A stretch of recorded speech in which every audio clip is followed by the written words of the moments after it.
What's up everybody, D-Man back. Welcome to a brand new video, and today we're going to be checking out the new Monarch Legacy of Monsters trailer. I know there's a final trailer for Monarch Legacy of Monsters, so let's check that thing out.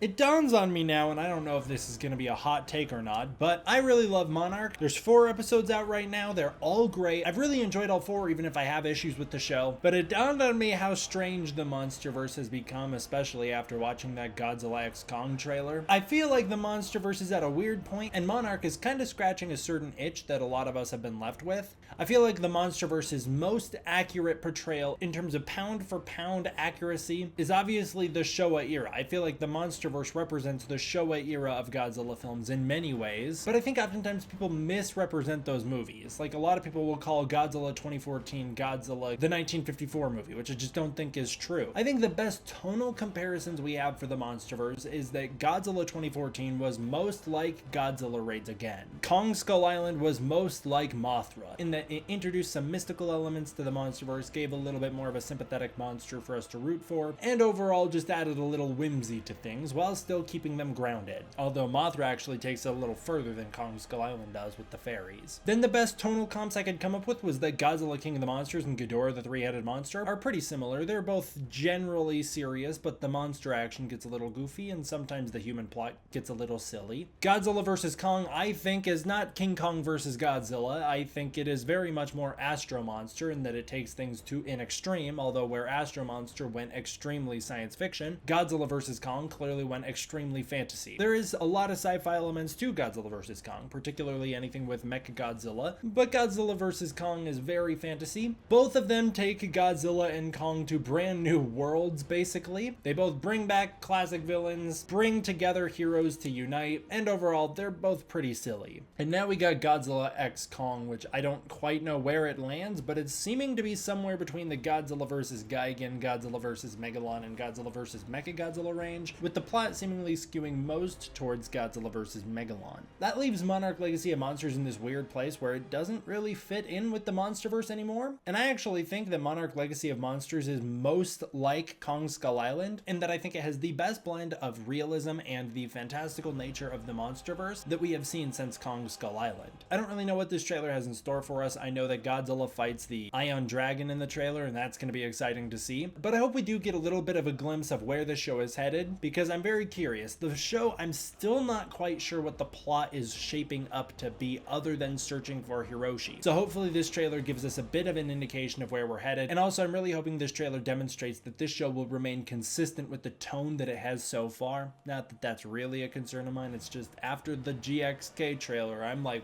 whoa, dealing with some whiplash here. Either way, I'm excited to jump into this thing and check it out, so let's just do it. Really enjoying Legacy of Monsters so far, and I would guess that this trailer is going to have a lot of footage from the back half of the season. All right, let's jump into it. Grandparents, they created something extraordinary. I love Tim. He's one of my most underrated characters in this show. I think this guy deserves way more credit than he gets. More vast than we could possibly imagine. And I think he's going to be such a good dude. Unlike her. Boo, Verdugo. We don't like her. I think she's going to be evil. This is your legacy. I wonder if the show is going to end with the 2 of them joining Monarch. Or maybe one joins Monarch and the other doesn't. Something happened that Monarch didn't want us to know about. It's a map. Yeah, but what is it a map of? Monarch outposts Titans? We can figure it out. Ah, they're doing a love triangle between these guys. I don't like that. But I do like seeing Godzilla back. That's fun. Monarch anymore. Don't want a love triangle. Duo! Ooh, and the Ion Dragon just coming flying through the air. Titan events. What is Godzilla doing in that desert? What if the 3 could save the 7 billion? Ooh. Was that a portal to the Hollow Earth?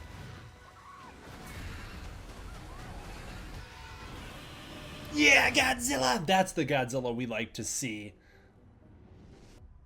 tackling the Ion Dragon in Alaska. Okay, that trailer actually did give us quite a bit of new footage, at least from it gives us more than the first 4 episodes. Yeah, I saw, is there a couple portals that it looks like they take in this trailer? Like weird things flashing in front of the camera? Are they going into the Hollow Earth? Oh, you know what? Oh, here's my new prediction. Did I talk about this on live stream recently? I think I may have talked about this on a live stream recently. I think they're going in one of those spheres. You know those weird spheres that we saw in the first trailer that Lee Shaw was climbing into? That's gonna be what May, Kate, and Kentaro are inside of. I bet they're falling into the Hollow Earth right there, which is nice to see that they have kept consistency with the weird Hollow Earth portals. I was a little worried that if we went to the Hollow Earth in this show that they weren't gonna do that. I wonder if they're gonna get to it through Antarctica. That would be my guess. And it looks like, is Godzilla gonna fight the Ion Dragon in Hollow Earth, or are they still in Alaska? Did I say Antarctica? Antarctica. I think I'm in Alaska. I can't tell where Godzilla is doing this big fight. Looks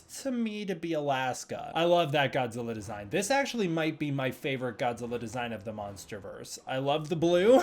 Like the blue a lot more than any other color. I love the blue, and I really love that they blended the design between 2014 and 2019. That's really nice. And it looks like the Ion Dragon gets a bit of an upgrade here for this new scene as well. He looks a bit sharper in this final scene. Also, what is this crazy portal opening up in front of Randa, exploding and it's causing some sort of blue rift to occur, like a blue tornado or something. Ooh, I'm very curious to see what that is. And it looks like Kate is being attacked by a big sniffling monster of some sort. These soldiers down the street make me wonder if we're going to be jumping back to 2014's San Francisco battle, which would be very fun. I'd love to see the Mutos back. I really don't want a love plot between Keiko and Shaw. I really don't want it. And I knew that they were going to do that stupid love triangle because of the line in the first episode where she's like, I remember a time where that idea was very appealing to you. I don't want the love triangle. I don't ship them. Keiko is supposed to be with Randa. Damn it. I don't want to waste time on that love triangle. But I like that Godzilla shows back up and that the two of them at least can discover that he's still alive. I'm glad that Keiko finds out that Godzilla's still alive, because that would be really sad if she died thinking that they obliterated him in 1954. Either way though, like Godzilla showing up here, like they can't do much with him, right? Godzilla can show up, but they can never prove to Monarch that he's still alive, because I'm pretty sure we're supposed to think Godzilla was last seen in 1954, meaning whatever they see here, like they can't walk away with evidence of it. They can only have reports that this guy is not dead, which does make sense given the canon. Yeah, that's right. I'm still a canon crusader, as I will always be. It's really not that hard to stick to canon. And then it looks like my prediction that Shaw was gonna rejoin Monarch and try and kick some ass is gonna come true. I'm really curious about this stuff of like the glowing lights and the lightning striking in the forest. I have a feeling that's going to be a side effect of the Ion Dragon. It looks like we got a new shot of Godzilla in the desert as well. Okay, overall, that's a pretty solid trailer. See, that's the kind of MonsterVerse that I'm really into. That's the stuff that gets me hyped. I'm really enjoying Legacy of Monsters. I'm very relieved to have confirmation that we're getting some monster fighting in those last... I'm assuming that's going to be the last episode, because I was getting a little nervous that the show was going to not have a Godzilla fight, which wouldn't be a big issue. It would just be a bit of an adjustment to have to get used to. So I'm glad to see that there will be at least a mini Godzilla fight in this show. That makes me happy. And yeah, that's the MonsterVerse that I like. That's where I like to be. This is the MonsterVerse that I want to live in, where it's still a perfect blend between realism and kind of silliness. Monsters fighting, Hollow Earth, it's a little silly. I do think that is the Hollow Earth. The Hollow Earth as it's presented in King of the Monsters, I should say, was the one I was interested in. That's the one that appealed to me. Godzilla X Kong is a totally different story. I'm still excited for it, but it's a very different type of excitement. Either way, solid trailer, solid time, excited for the show. If anybody's wondering, I'm not ahead of you guys. You guys caught up to me. I didn't watch ahead of you. I do have screeners for the show, so I know there's might be some people who think I've seen the show and I'm kind of faking my reaction now. I haven't. I've only watched through episode 4. You guys are caught up to me. I don't really plan on going too far ahead just because I enjoy the week-to-week discussions. All right, I want to give a huge thank you to my patrons over on Patreon. If you want to support the Patreon, you can using the link in the description below, where you can get early access to content, access to the Discord community, and more. Until next time, what did you guys think of the Monarch Legacy of Monsters trailer? What are you most looking forward to with this show? Where are you on the MonsterVerse spectrum? Are you more into the Godzilla X Kong side of things, or are you more into the Monarch side of things? Comment below and let me know. Thank you all for watching. I hope you enjoyed. I will see you guys next time for the next one. D-Man out.